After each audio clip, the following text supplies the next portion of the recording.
In today's video, I'm going to teach you how to create and save a beat in Soundtrap. First, open your browser and head to soundtrap.com. Click Login and sign in with your usual credentials. If you have more than one profile or workspace, make sure you choose the correct account so your projects appear where you expect them. Once you're in, you'll land on your dashboard, which is the hub for all your projects. From here, you can either create a new project or open an existing one. If you're starting fresh, select the option to create a new music project. If you already have something in progress, click that project to open it. After you make your choice, give the studio a moment to load. The first load can take a little longer depending on your internet connection and the size of the project, so be patient and wait for the interface to fully appear before you start clicking around. Now it's time to make your beat.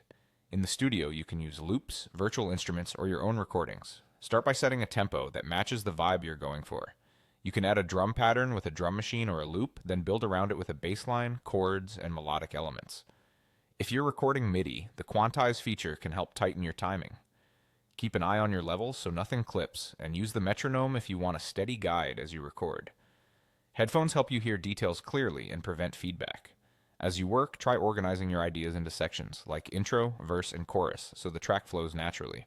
One of the best parts of Soundtrap is that it auto-saves your work.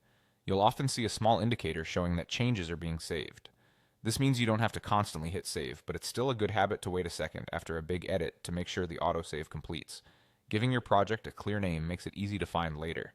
To confirm your progress is safe, simply refresh the page or return to your dashboard and reopen the project. When it loads, check that your latest changes are there. If you don't see them right away, wait a moment and refresh once more, as larger edits can take a few seconds to sync. That's it. You've logged in, opened or created a project, made your beat, and verified that Soundtrap's autosave has your work covered. Save the link to your dashboard for quick access next time, and enjoy building out your next track.